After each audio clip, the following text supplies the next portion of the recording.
The crime has dropped since 2024. Do you feel like the city feels safer? No, not at all. Well, Washington's known worldwide as a very dangerous city, one of the most dangerous capital cities in the world. People don't want to go to Washington. When they go, they want to go in quickly and go out quickly. These Democrats are totally delusional, Gabriella. I mean, the first thing to know is anything Trump does, they'll oppose. Hey fam, you are welcome back to another video. In today's video, CNN interviews a random Chicago resident, and what happened was truly shocking as she obliterates their entire narrative, as she claims that they are not still safe despite all the measures to curb down crime in Chicago. Let's see this video together. Spoke with another woman who said she welcomes it. Here's why she says this could be a good thing. My first reaction was that this is a good thing. I think that the governor as well as the mayor should be on board with it, just so we can get a bit more of security in Chicago the way that we need. The crime has dropped since 2024. Do you feel like the city feels safer? No, not at all. No, especially with the police being defunded. The military is not supposed to be used for ordinary law enforcement purposes. In D.C., he was talking about cleaning up the graffiti and, dealing with the blight of homelessness, which are obviously local, not federal issues. And he's trying to militarize our... I don't get it. Whether the issue or the crime is a federal crime, is a local crime, crime is crime. If Trump is trying his best to curb down these things, why is he so against it? I don't get it. Society, intimidate its political opponents. The whole idea of picking cities based on their partisan leadership is absurd.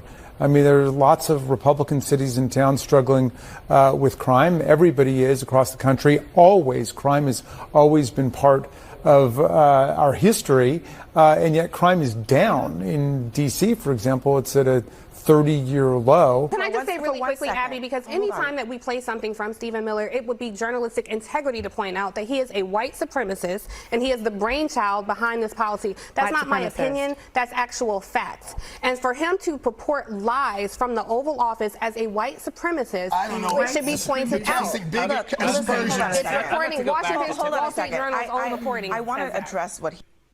Calling someone a white supremacy on national TV. And CNN also didn't push back when Democrat Jamie Raxon went on the network to make, well, a very excellent point that he's opposed to what Donald Trump is doing because crime's just part of our history. I mean, there are lots of Republican cities and towns struggling with crime. Everybody is across the country. Always, crime has always been part of our history. I mean, what's your reaction to the coverage we're getting on CNN and MSNBC to Donald Trump's crackdown? Well, Washington's known worldwide as a very dangerous city, one of the most dangerous capital cities in the world. People don't want to go to Washington. When they go, they want to go in quickly and go out quickly.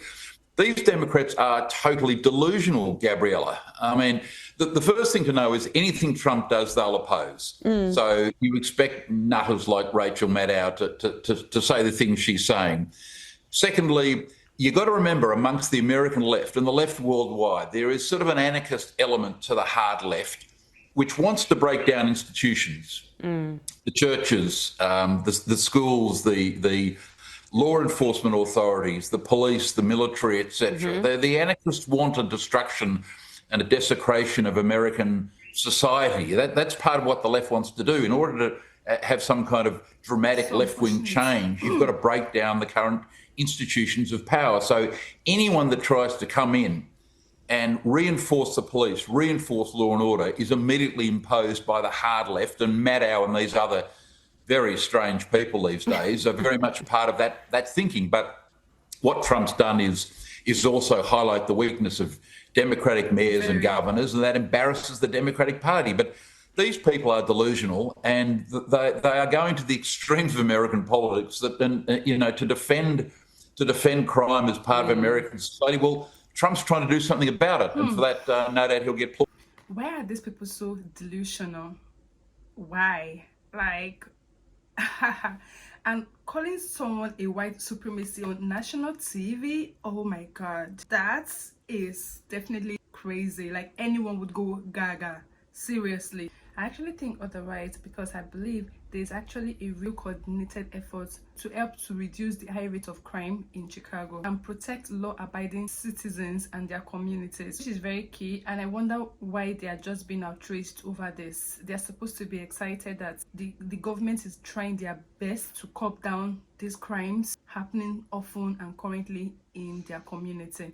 I know for sure that crime has always been in our society from day one, but it has never been tolerated at any point. And I see the government and the Trump administration trying their best to curb down this high level of crime, though the people are not happy about this. We often talk about slavery and we blame people for this, people for that, but our mind itself is a slave. Slavery has always been a part of the world. It doesn't mean it shouldn't be aborted, and because you intend to commit crimes often, it does not mean all your likes should be tolerated.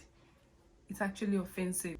Although the National Guard has been deployed to Chicago to keep the place safe and okay for law-abiding citizens, it's not in one day all the crimes will be aborted. It's one step at a time. The government are taking all the measures already. They are doing their best. They are bringing in their best and trying to see how this can be cleared out ASAP. The guarantee of removing crime 100%, it's like, it's not actually close, but it helps reduce criminals. It's a gradual process. Reducing of crime is a gradual process, and the Trump administration is doing their absolutely best. It's not in one day everything will happen.